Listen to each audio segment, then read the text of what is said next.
Ang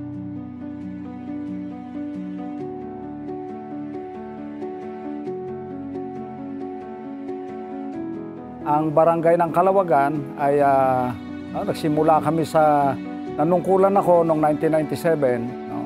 So ang dinatnan ko rito yung barangay hall na ang ATP Talahib, no? At ang Balangkase Kawayan. No? So talagang napakahirap noong dinatnan ko sapagkat hindi mo magawa yung gusto mo sapagkat maliit yung aming barangay hall ng mga panahon na yon. No? Pati yung aming serbisyo tungkol doon sa Bausi. So napakahirap din sapagkat kailangan man namin yung separate na kwarto para doon sa mga masiselang usapin. Hindi namin magawa ng sabay-sabay sapagkat maliit yung aming pasilidad. No? Kung ikukumpara ngayon, yung Bausi namin, no, magkakaroon na ng sariling kwarto.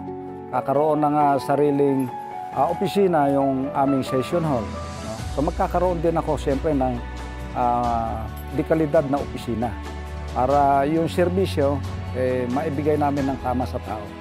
So sa ngayon, nakita ko, so ako'y natutuwa.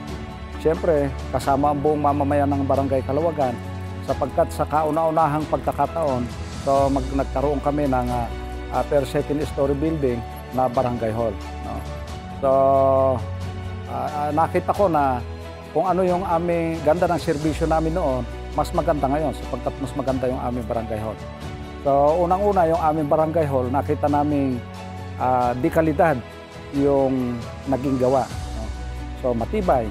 Kaya ito yung nakita naming dahilan na mas mapag-iibayo pa namin yung aming serbisyo sa aming mamamayan. Sapagkat wala na kaming masasabi kung hindi andyan na lahat yung laki at ganda ng aming bagong pasilidad ng barangay hall namin.